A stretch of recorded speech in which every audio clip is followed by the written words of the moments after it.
Thank you, everybody, for joining me. I'm a bit overwhelmed by the amount of interest. I I give a talk at the same meetup group a few months ago that was about an obscure library I wrote for working with web workers, and for some reason there was less interest in that. So maybe it is a topic that people are interested in. I'm going to be speaking with you today about people leadership. I will be taking the perspective of the tech lead specifically, since that's my personal experience with a topic, but it's not a technical talk. So hopefully, even if you are not a tech lead or not a technical person, there'll still be something interesting for you to think about.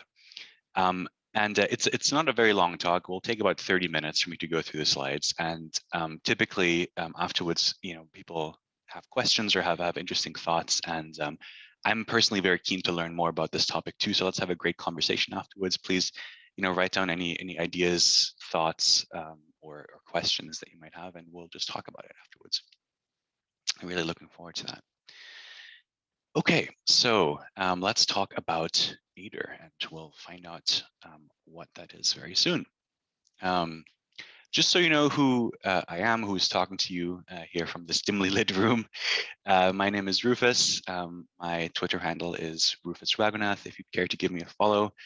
I'm a lead consultant at Thoughtworks. I've worked for Thoughtworks in a number of different places, including the UK, the US, and now Germany. I just moved to Berlin from New York, and I'm currently going through the very exciting experience of trying to find an apartment in Berlin. So for those of you who have gone through that, please send me your best wishes. I am a software developer, which means I write code. And nowadays, I tend to be staffed in tech lead roles on various projects within Thoughtworks. I have specialized mostly in front-end development over the last few years. I am full stack, of course, like everybody at Thoughtworks, but that's been my area of particular expertise. My colleague Jamia and I co-founded the front-end community within Thoughtworks, which is a community of practice, connects about 900 people in this space globally. And a particular point of pride there is that sometimes we actually sort of preempt wider industry trends in terms of the things that we talk about and sort of present to each other internally. For example, micro front ends is something that's we've been talking about for quite a number of years now. Yeah, if you're around Berlin or you'd like to get in touch, please do so. You can DM me on Twitter, and I'll gladly get in touch with you. So with all that out of the way, let's talk about people and people leadership in particular. I think that there is something wonderfully counterintuitive about the fact that software development of all professions is such a fundamentally social activity. I think this is something that comes as a surprise to many people who are outside of our industry, but it's the case. And because we tend to, or we have to rely on so many other people in order to produce a great product, we need to expect that our leaders know and understand just as much about people as they do about technology. The thing is, nobody really prepares you typically for how to deal with that aspect of leadership when you move from being a normal developer to being a tech lead, first-time manager of people. And I guess it's kind of a truism at this point to say that becoming a tech lead is more a role change than it is a promotion. And yet still, when I went through the process, maybe a year and a half, 2 years ago, it's still, I was still caught unprepared by how large the change was in terms of the job that I was doing day to day. So something that I want to come back to throughout this talk is this idea of gardening. This idea first entered my sphere of consciousness through a really cool talk that Eric Dernberg gave. He's our Germany head of tech, about the role of software architects and how architect is a word that isn't particularly helpful because it implies that you make a bunch of plans up front and then you walk away and then somebody else builds the thing that you said they should build. Instead, he said we should think of architecture like gardening. It's an ongoing process where you are involved in the process, and it's up to you to prune and water and nourish what it is that you are building. I think we should think about people leadership in the same way. So as tech leads, we should think of ourselves as team gardeners. So hold that thought. We'll come back to that in just a minute. A question that many people ask themselves when they start their journey into people leadership or when they become tech leads for the first time is, where do I start? I'm sure many people in this call can empathize with this question or have asked themselves this in the past. Typically, you become a tech lead by being a great developer. And yet when you become a tech lead, suddenly your criteria for success are quite different than they are for an individual contributing developer. And so this can be quite confusing, and there isn't actually a lot of material out there to help you. So I obligatorily have to reference this excellent book, Talking with Tech Leads. I'm sure many of you have read it. It is by a gentleman named Patrick Qua, who is an ex-thought worker. And it is essentially to being a tech lead what I guess an experiential study is to an anthropologist. And so he has interviewed a number of different tech leads at various stages in their career, some very early on and some much further down the road, about what it's like to do the job and how their career or their thoughts, their relationship with their role has changed over the years. So this is really great. And something that stuck out, that's him, that's Patrick. Something that really stuck out to me from this book is this very simple idea that people and teams are inextricably linked. People and teams are inextricably linked.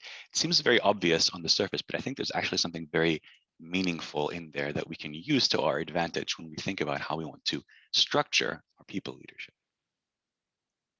So back to the question, where do I start? How do I become a great leader of a team?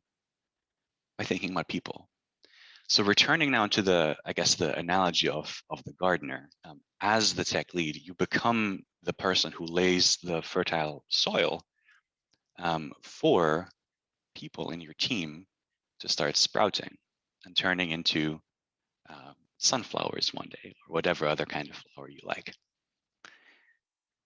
There is a term that I like to think about when it comes to the cultivation of individual people.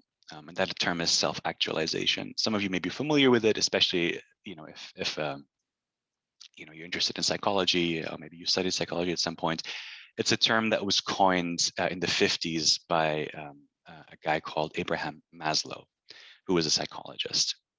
And self-actualization is sort of based on the idea that what a man can be, he must be. I'm going to just adjust this for 2021 because we should be more inclusive than that.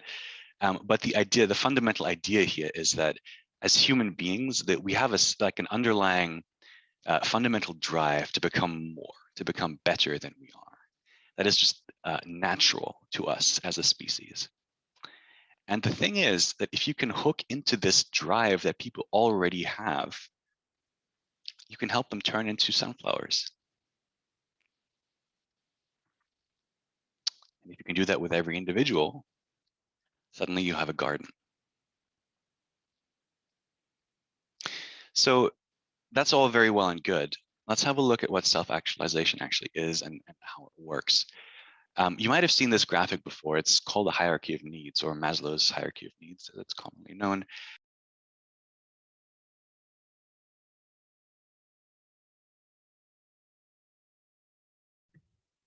Rufus, 1 second, you're muted. Oh, that's weird. I'm not sure how that happened. How long have I been muted? A minute, or maybe 30 seconds. Maybe just start with the slide again. Okay, sure thing. So I was just going to say that let's have a look at how self-actualization actually works and how it fits into sort of a broader construct that we can use to our advantage. So this graphic is something you might have seen before. It's called Maslow's hierarchy of needs, again, from Abraham Maslow. And it sort of is a hierarchical organization, not unlike the test pyramid, of the needs that a human being has in their life. So at the bottom, you have the very basic needs. So physical security, food, shelter, that sort of thing. in the work context, hopefully we can assume that those are taken care of. However, above that, there's quite a lot that we can actually impact and affect as team leaders, as tech leads. And so these are the needs of belongingness, self-esteem and accomplishment, and of course, self-actualization, which Maslow defined as achieving one's full potential. So being a JavaScript guy, of course, I thought, let's build a framework for that. And so for me, where I really struggled when I was starting out was the fact that there is a lot of qualitative advice out there for how to become a manager, how to take your first steps into the broader world of people leadership, but very little quantitative, or shall I say structured advice. And I think in particular, what is helpful when you're starting out is a BuzzFeed list. You know, it's here are 5 things that you can do today to make things better. And so I set out to do that for myself, and I'll share that list with you now in the hope that you might find it helpful, at least for a while. So that framework I have called AIDER, which is not at all a backronym, I promise. And the A in AIDER stands for assemble. So coming back to the idea of gardening, this is the step where you put together your team, as in Avengers assemble, I suppose. And so the idea here is that as a team lead, you should try to take a hand in picking and choosing who is in your team. That's not to say that every person in your team needs to meet some sort of abstract concept of, you know, being a 10x developer or anything silly like that. No, instead, I mean that there is a confluence of circumstance that makes somebody a good fit for your team. And it is your job as a tech lead to figure out what that is. So for example, at your workplace, it might work differently. Internally to Thoughtworks, the way it works is that we have a staffing system whereby somebody gets proposed as a new team member for different client projects. And then there's a conversation between typically the project manager and or the tech lead and staffing and the proposed team member about whether or not the fit makes sense. So that's your opportunity as the tech lead to get involved in that process. That craft, that overhead might not exist where you work, but there'll be other processes that you can discover and hook into. And I think it's your job to do so. And so if you're interested in you know, cultivating individuals on your team in order to build a better team, it's imperative that your team actually has something to offer to that individual from the get-go, both in terms of what their natural interests are and their growth trajectory. If there are no opportunities, then no cultivation can occur. It's as simple as that. And of course, there's also I suppose the more obvious nitty-gritty of making sure that the person that you're bringing into the team has something to offer to the team as well. So in my day-to-day work as a tech lead, this figures mostly as interviewing potential people, having a clear understanding of the work situation that I'm in, understanding the client, understanding the project, and making sure that I understand who it is that is potentially going to be joining the team before they do so, and that I communicate to them clearly what the situation on the ground is. The I stands for inspire. So this is where you have picked your seeds in the assemble step, and now you plant it into the fertile soil of your project. And the inspire step is really the one where you figure out what it is that that person needs in order to self-actualize. So it might be a specific opportunity that they're interested in. For example, it might be somebody who's looking to take on more leadership or ownership of a particular technical domain. It might be that somebody's interested in getting involved more in the product space or mentoring or whatever it might be that they're interested in. So it's important that you understand what that individual who is on your team wants to do. I found that typically the one-on-one is the classic and most helpful tool where you have regular catch-ups with people on your team to check in on how they're doing and what they're interested in. There may be other tools that work for you. That one works really well for me. You may encounter people who don't know what they want to do or how they want to grow. That's really normal, especially for people who are at the beginning of their career. And I think there, then, it's kind of incumbent on you as the tech lead to help them figure that out. Of course, doesn't mean that you have to lock them into a particular career path, but it might just mean that we prioritize one interest over another and just say, hey, we have opportunities for this, let's do this. To give you a real world example, I was working on a project in New York last year, and I was replacing a previous tech lead on a project. And there were only 2 other developers on the project, so it was a small team. And one of them had been on the project for about a year. And he, to put it bluntly, had sort of run out of steam. He was no longer interested in the work that was being done. He had sort of reached his ceiling in terms of what he could learn in that situation. And so we talked about what we could do for him.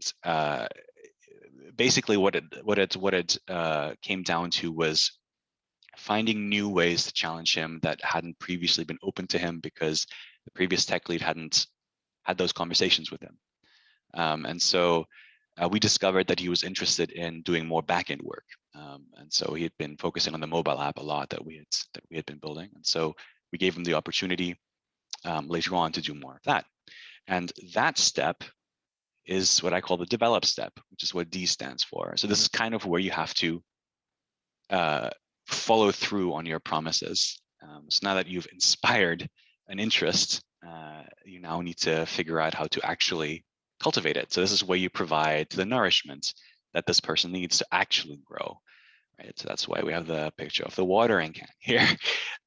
So in the case of this individual that I was mentioning from last year, it involved us finding opportunities for him to take on greater responsibility in technical areas that he hadn't worked in before.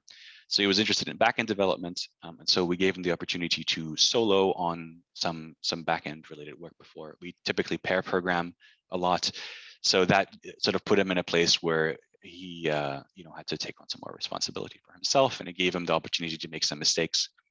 I was always there to help guide him and to make sure he didn't fall down too hard. But we found those opportunities for him.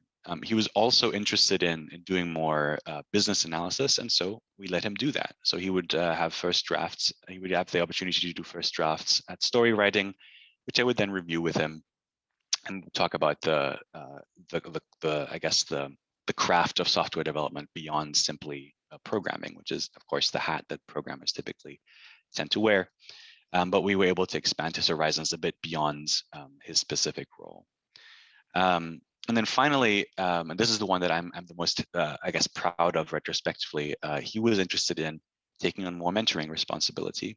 And oftentimes, these are the ones that are the hardest opportunities to give.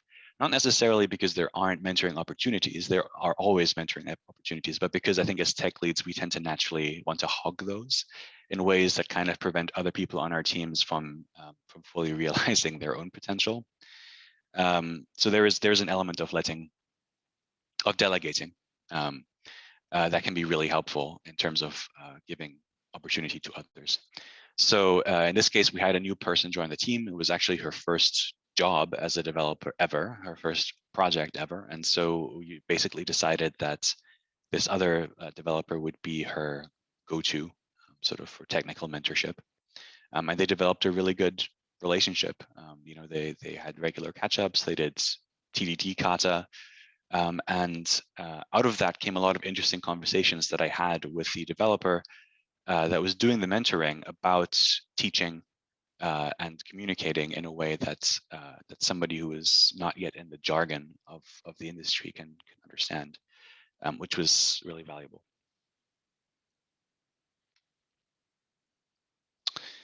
Then we have the E, which stands for exemplify. This one is pretty straightforward. As a leader, you have to walk the walk as well as talk the talk, right? To give you an example, as Thoughtworks, we kind of live and die by our values. We are known for agile software development.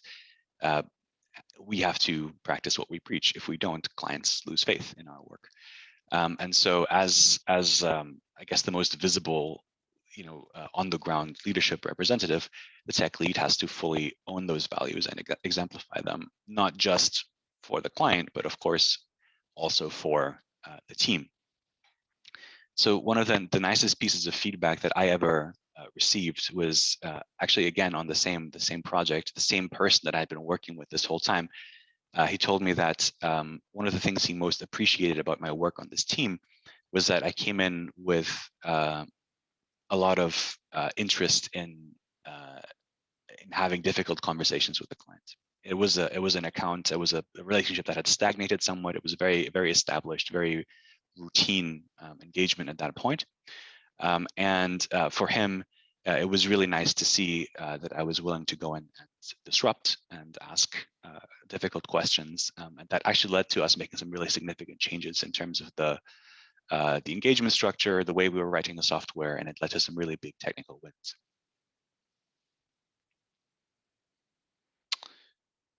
And then finally, the R stands for remove. I love this picture. I think it's hilarious, but remove is exactly what it sounds like. There comes a point in the life cycle of your team or of the individuals in your team where it no longer makes sense for them to be there. And that's not a shameful thing or a bad thing. It's just a thing that exists. And as a tech lead, I think it's your responsibility to know when that point has been reached and to act when that point has been reached. So of course, there are always the really unfortunate cases where somebody is being actively destructive towards the success and the atmosphere within a team, but I'm not really talking about that. I more mean from the perspective of supporting self-actualization. There comes a point where the team is no longer providing something to the developer who is there.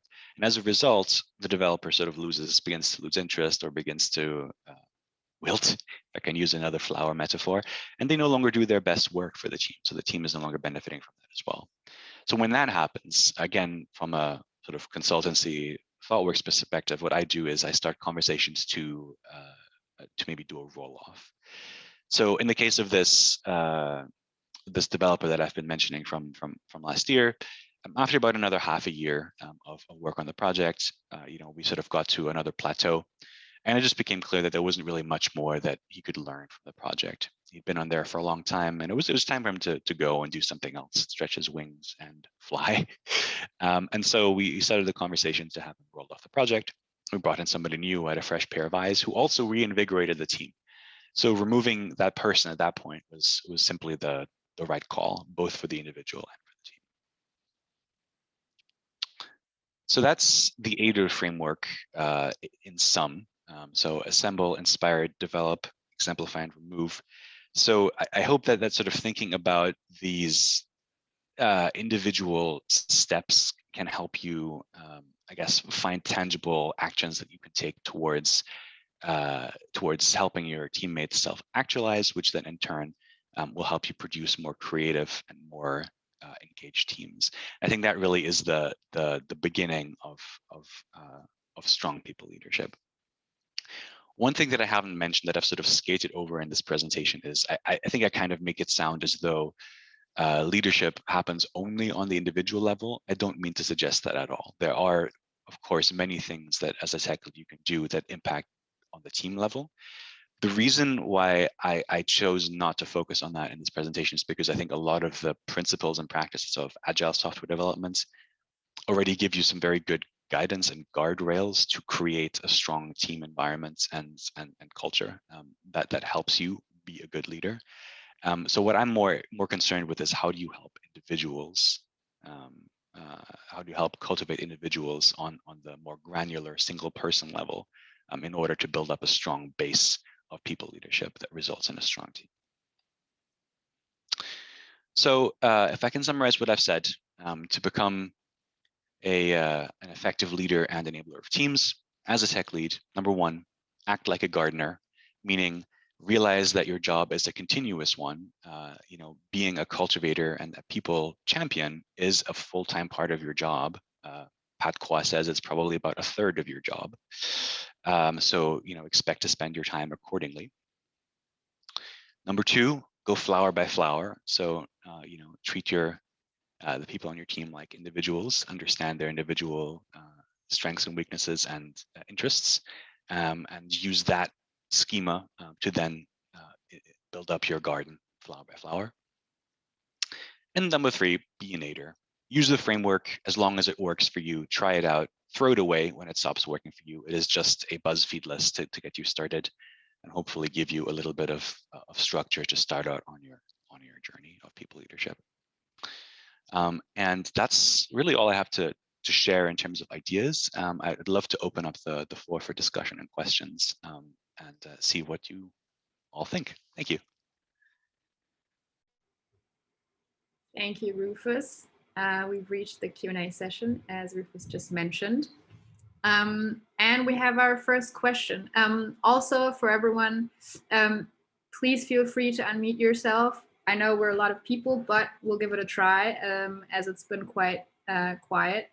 But if there's a person talking, put your question in the chat, and we won't lose it or forget about it.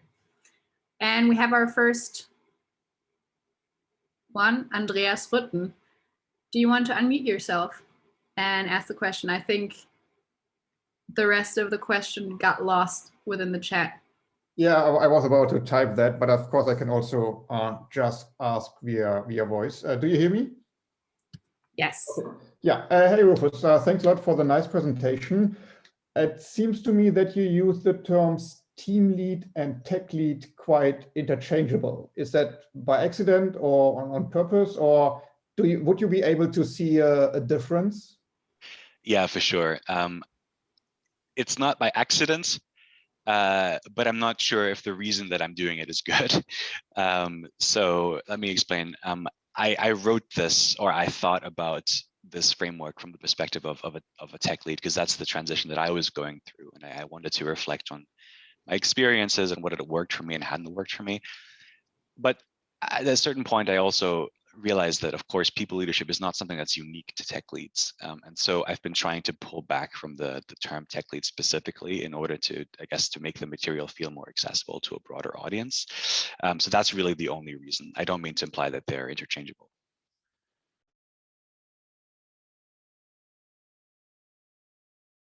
Okay. We have a follow-up question. Is that directed to the question of Kai Hölscher, or is that a follow-up for the first question? Yeah, no, that's the same topic. So tech lead, team lead, and frequently we also have engineering managers, right? How would you see the split now between actual technical leadership and team leadership or team management capabilities? Yeah, it's a really good question. I don't think there's a universal answer, of course. I guess my take on it is that, so there is something within Thoughtworks that I think is kind of useful as a framework. So I'll just share that. So we have, of course, we have sort of a grading system in terms of your title, right? So you have a senior, and then you have a lead, or like a principal engineer, for example. But that is something that is separate from your role, right? So a senior engineer might be staffed as a tech lead. That's just something they do, but it's separate from their grade.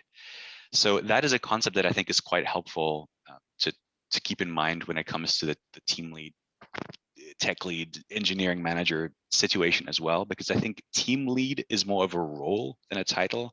It's something that anybody can do. It could be a PM who does it. It could be mainly a tech lead that does it. It could be somebody who has engineering manager as their title. It really kind of just depends on the situation that you're in, what titles exist within the given org. If it's a big team or a small team, if you're lucky as a tech lead, you might be staffed on a bigger team that has a PM.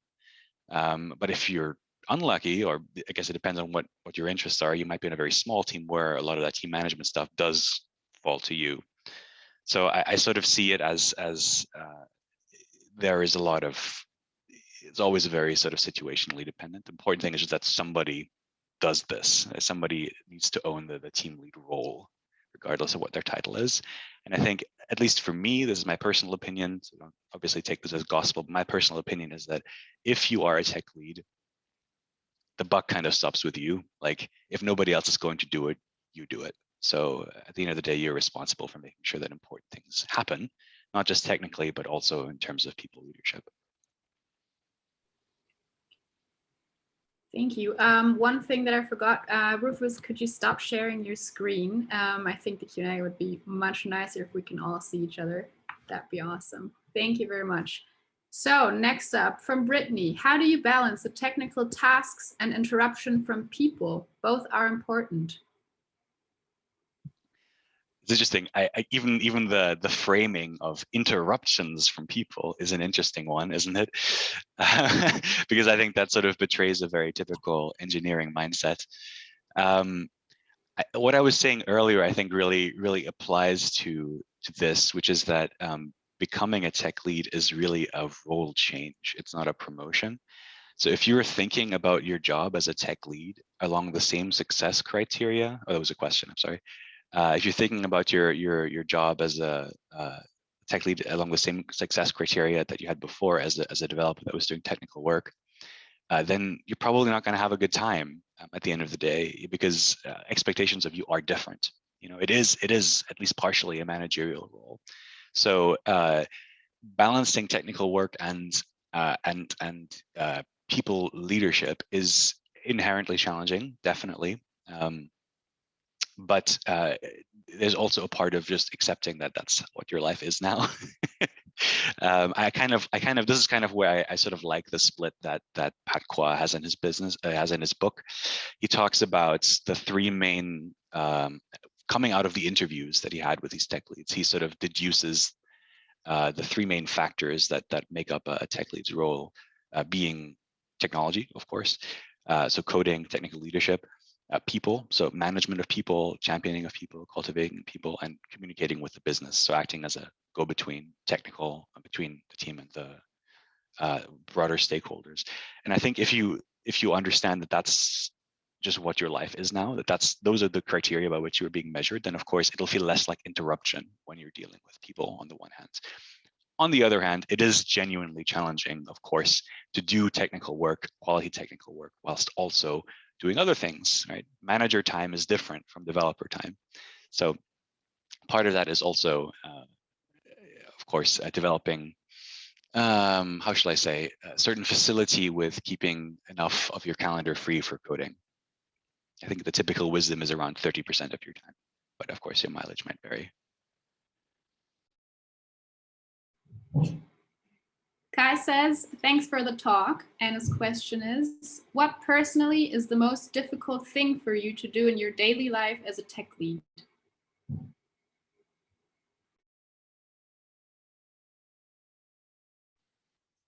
That is a very interesting question.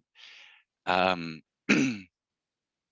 hope it's not too frustrating of a non-answer if I say it depends. I have had teams that have been challenging in very different ways. The first engagement that I was ever personally a tech lead on was a huge team. It actually started out as 3 separate teams that were specialized, that were then sort of conglomerated into one, and then some people rolled off, so it did shrink a bit.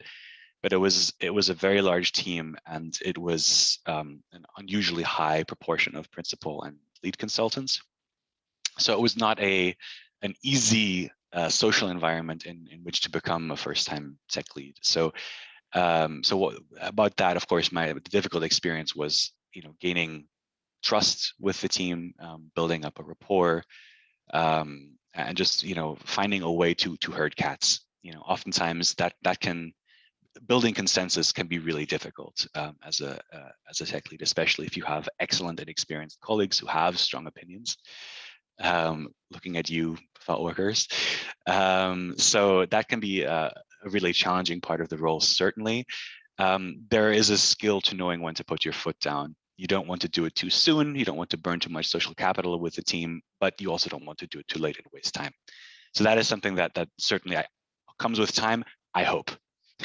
I will tell you if I feel like I achieve that skill to my own satisfaction at some point. And then in other situations, I have just had more difficult time communicating with stakeholders that have been unresponsive, where a lot of my time has ultimately gone into doing analysis work, essentially.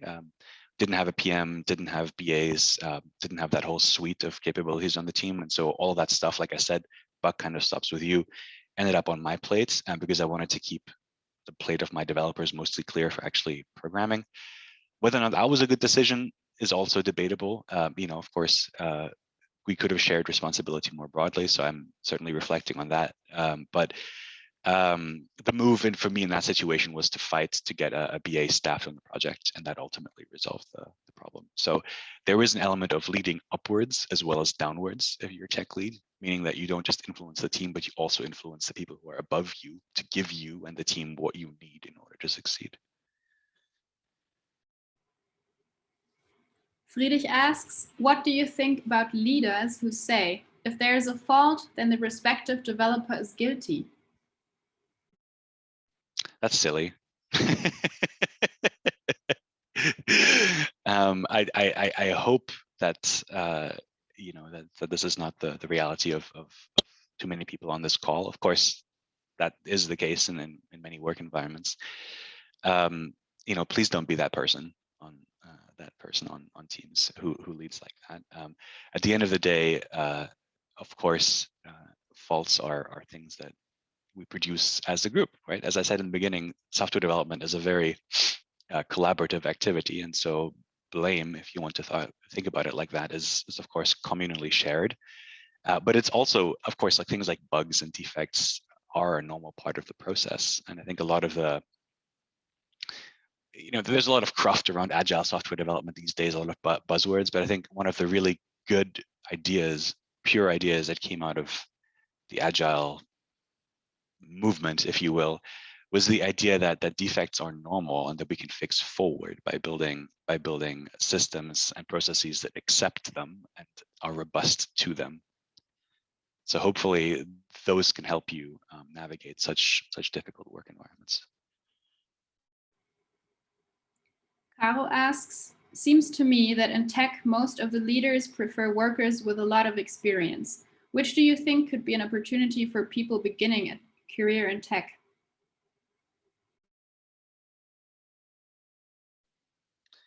Let me just clarify. You're asking what could be an opportunity for people beginning?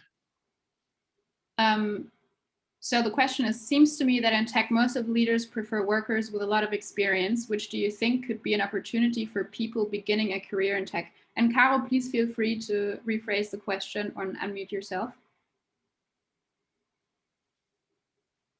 Yeah, I'm not sure. Sorry, I might not be fully understanding that. Yeah, so it was mainly like which chances are really there for people beginning a career in tech? Like, what's the responsibility of tech leaders in behalf of those? Okay, gotcha. Thank you for the question. I think there are two aspects to this. On the one hand, like I want to acknowledge that yes, of course, in general, people prefer people who have a track record of doing the job that they're supposed to be doing. Understandably so. For example, at Thoughtworks, our experience is that it can sometimes be more difficult to staff more junior developers on certain projects because clients are more skeptical. And then typically when they find how good they are, they change their minds. But initially those conversations can be difficult. I will share with you a story of my first tech lead when I was a junior developer, because I think that he sort of exemplifies everything I'm trying to be currently. And he did a really fantastic job of giving me opportunities to learn. And he actually did it in such a way that I ended up thinking that I was just really great when actually it was just him. And so he found a way to give me just enough responsibility to keep learning and delivering something that was helpful to the team, even though I didn't really know very much about what we were doing. So this was in the UK. So it was a very lovely English gentleman who basically found me, who knew I didn't know any of the technology we were using. This was back when React was very new at the time. So we were using React and C#, neither of which I had used before. So he knew I didn't know any of the tech, so it was difficult for me to really feel like I was contributing day to day. And so he found things like little challenges for me to do that I could do if I wanted to on my own time, that were still really helpful for the team. So for example, we were using, I think it was, what was it called? It was a Visual Studio Online. I'm trying to remember what it was. It was a Microsoft produced CI/CD system. I don't remember exactly what it was called. Not Visual Studio. Anyway, doesn't matter. It was some CI system that I think if I remember correctly, there wasn't a build monitor available for it because not the entire API had been publicly released. And so some thought workers had started building a closure-based a build monitor for it that would ping the API and show the status of the build. And then as more steps of the API became released, there was the option to extend the build monitor, but nobody else had time to do it. So the tech lead said, hey, why don't you do that? And I said, oh, shoot, I don't know anything about Clojure, but I decided to try it anyway. And so I watched a lot of Rich Hickey talks for about a month and wrote the most horrible Clojure that anybody has ever seen and finished the build monitor. And that was cool because that was like directly impactful to the team. Well, it's not being risky in any way. You know, it didn't put the delivery of the thing we were building at risk, but it allowed me to do something that was helpful to us every day. And it got me props from the other developers on the team. People liked that I did that. And from there, you know, then I was able to develop my relationships with individual people on the team and you know, learned and sort of was able to grow from that base. So it was a very subtle and very cool thing that he did for me that it took me a while to figure out what had actually happened.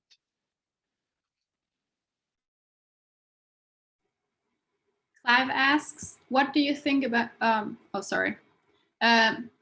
asks, does a lead need to have authority to issue instructions, in brackets, in your book? Yes, I think the answer is yes, but, and this is a big but, there is, I think, an art to knowing when to wield the stick and when to wield the carrot, if I can put it like that.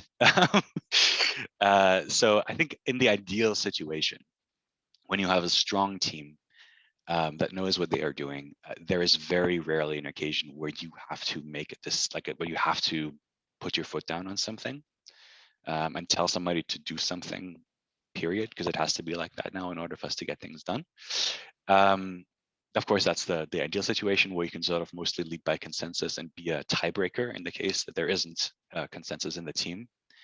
Sometimes, of course, that's not the case. I found myself in situations where, you know, I've had to steer colleagues because they're very well-intentioned ideas and I guess direction of inquiry was simply too slow or too distracting for the deadlines that we were trying to achieve. So I think that the times where it's reasonable to wield power, those tend to be the times where you're genuinely under a lot of duress from the work environment. Hopefully you don't have to do that too often because you do burn social capital, especially with experienced craftspeople. They don't take that for very long, right? So you have to sort of know when to do it and when not to do it. There's no easier way to lose friends and lose faith from the team than to do that too soon and too often. Thank you. Thank you very much. Can I ask a question, follow-up question to that? Is that fine? Please do. Yeah, thanks very much. Because at my company, we're sort of having these discussions as well, and we're talking about a design team of about 11 people, where I've got the role of a lead experience designer together with another colleague. But we're currently really, as a company culture, making a point of not introducing too many hierarchy levels, because we're just a whole company of about 40 people. So what we've come to now is we would be the people that would nurture, give guidance, inspiration, and so on, but sort of we would not have this authority per definition. We can give good recommendations, but ultimately it needs to be someone, and then the next level after us is already one of the managing directors, basically, and sort of seems to work for us in that size. Hence we had the question, I had this question, if you think this is a scalable model, or if you have something the size of Thoughtworks or a big company, you need hierarchy, because I felt it sort of contradicts what you said. It's not a promotion, it's a role change. So that's why hence the question. Yeah, thanks. Yeah, I mean, thanks for the follow-up. I think the promotion versus role change one is a bit of a false dichotomy. I think the reason people say that is because it's supposed to draw your attention to the fact that your success criteria have changed. But of course, it is also a promotion. You know, there is a degree of authority that comes with a title. But I guess the question, to come back to your original question, like should a tech lead have authority to make decisions? I think paraphrasing is, it always depends on what authority you mean. If you're talking about, I guess, final benevolent dictator for life kind of final authority on making team related decisions, then I think that should be the case. And if you find yourself having to go outside of your team to an MD, then I would question the organizational structure for sure. Yeah, because that doesn't sound like it's an autonomous team. Okay, got it. Well, it's pretty autonomous, but it would be, and we sort of figure it out by ourselves. But there's this wonderful German word, Weisungsbefugnis, which sort of roughly translate as authority to give instructions. But we, as a team, we made a point of we do not want to introduce that at this moment in time. But it's a balancing act. Hence, I was just curious. Yeah. It might work for you. You know, if you're a small team and it's working, then I think it works. Sometimes, of course, you feel maybe sometimes a bit less democracy would be nice just to get things going. But by and large, I think it does work at that size. But I was curious if this would work at scale, and maybe not. I don't know. Yeah. I from my admittedly not gigantic, my limited experience, I think no. Not because you constantly have to force people to do things, and I think if that's your leadership style, there's probably some reflection that could happen there, but because it's just very useful to be able to do that at the right time. Cool, thanks very much. We have another question. I'm not sure how to pronounce the name, so please feel free to correct me. Bartholomew asks, do you think that hiring team lead from the market is a good idea? How to hire a good team lead or tech lead? Oh, that's such a good question. So I am going to go into that indirectly. I hope you don't get too tired of Thoughtworks references, but I will give you a Thoughtworks example because I see this a lot. Thoughtworks is known for having a pretty particular culture, both in terms of development and in terms of the people that make up the culture. And so it's difficult in general for lateral hires to come in, especially ones that are experienced, because there is an element of street cred that I think is expected to be received from those folks that they still have to earn within Thoughtworks in a way sometimes. Not always, but it can be a little bit difficult to come in and suddenly, you come in as a lead developer or a principal, and suddenly, it's a very flat hierarchy. People don't necessarily do what you say or what you think just because you have the title, and so that aspect of it can be difficult. So to come back to the question now, is it a good idea to hire people laterally to come in as team leads? I don't think it's inherently a bad idea, but I think it has inherent challenges, right? I think you're putting that person in a position where they are coming into a preformed team. And they now have to not only work their way into the team context socially and technically, but also win the trust and sort of become a person that is understood and respected to be in that leadership position. Doable, of course, but it's a challenge. So you have to sort of know whom you are bringing in, if that makes sense.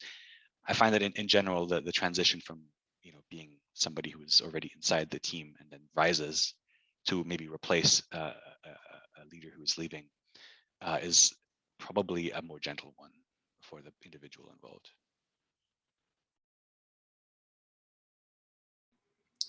Thank you. Raul asks, how would you approach concepts, tools, technologies that are completely new to the team as well as to you, the tech lead?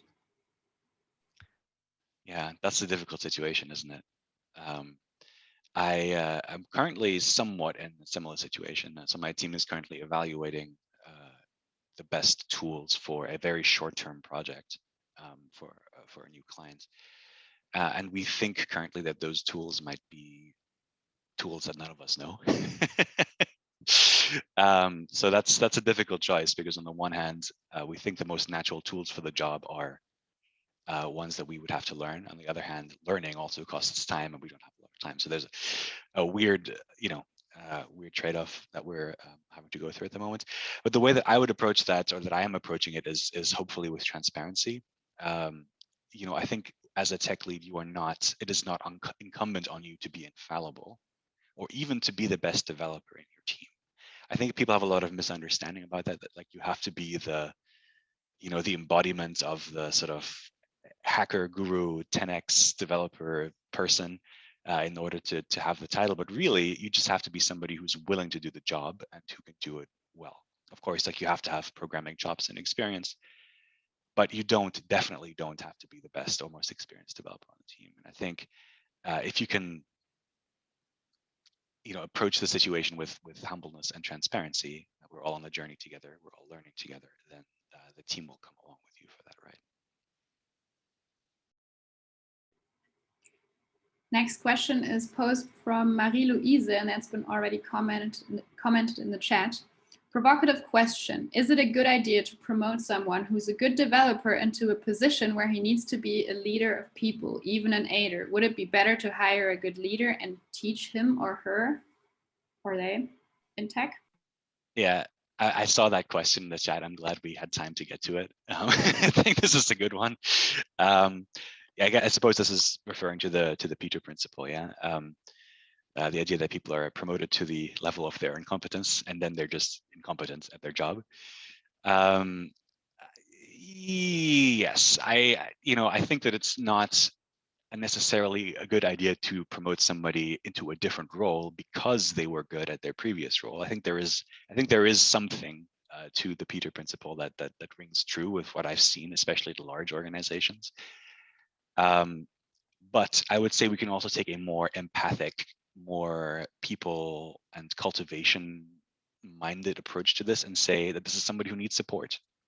This is somebody that has a lot to share in terms of their programming skill and experience. And if we can leverage that in a way that the whole team can benefit, then not only is that to the benefit of the others on the team, but also, of course, to the overall quality of the thing that we're building for humans at the end of the day.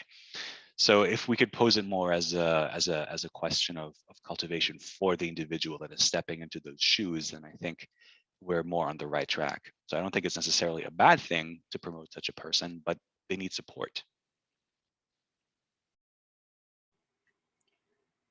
And our last question, if no one has any other questions, if you do so, please put them in the chat.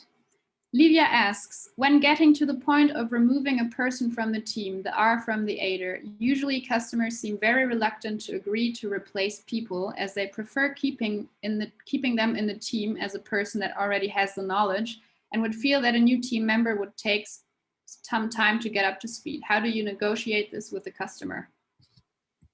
Yeah, I mean, this is, of course, the perpetual struggle of somebody who is a vendor of software delivery services.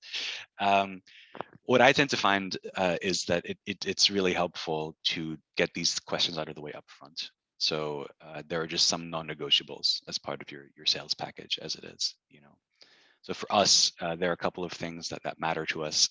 Some of those things are leverage. By that, we mean that we have a mix of different levels of experience or grades, titles on the team. Of course, a lot of the time clients just want, the most experienced people. But for us, we want to see a certain leverage on the team. It's just, we believe it's better for everybody. And other things are that there is just a life cycle to somebody on the team.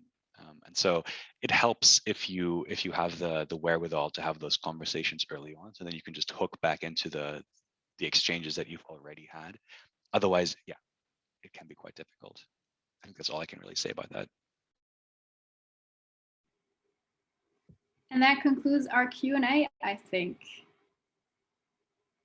No, Steffi, please. Sorry, there's one last question, I think. Here we go. Yeah, I can read it out. Sorry, I interrupted and did this. From Gabriel, how do you two evolve yourself once you are a tech lead? It's hard. I mean, I think that there are some people who are just really naturally good at the people leadership job. I've seen them; they exist. It's not me, and I think it's not many people who gravitate towards a more technical career. So it can be difficult. I think it's fair to acknowledge that, and I think that there is really, I think there's kind of a dearth of literature on this topic, which is kind of why I found myself putting together this framework for my own use. For me, what helped was a lot of self-reflection, a lot of feedback conversations with people on my team, like especially the first project that I was on, getting like hard, difficult feedback from other people who were experienced, other tech leads especially, but of course also from people whom I was managing in that situation and taking it seriously.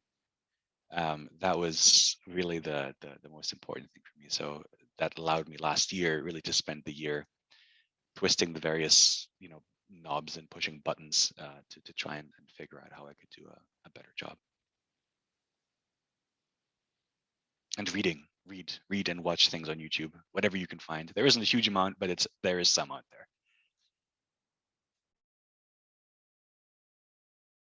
Okay, thank you. Now this concludes our Q&A. Thank you, Rufus. Thank you, Steffi. Thank you, everyone who joined. We hope you had a lovely night, and guten Appetit, maybe, depending on where you are and what the time zone is. Yes, have I forgotten anything? Rufus, Steffi? No, just thanks from me. Thank you so much for joining and for the great conversation and the lovely questions. I really enjoyed it. And yeah, send me a DM on Twitter and let's keep the conversation going. Have a lovely evening, everyone. Bye.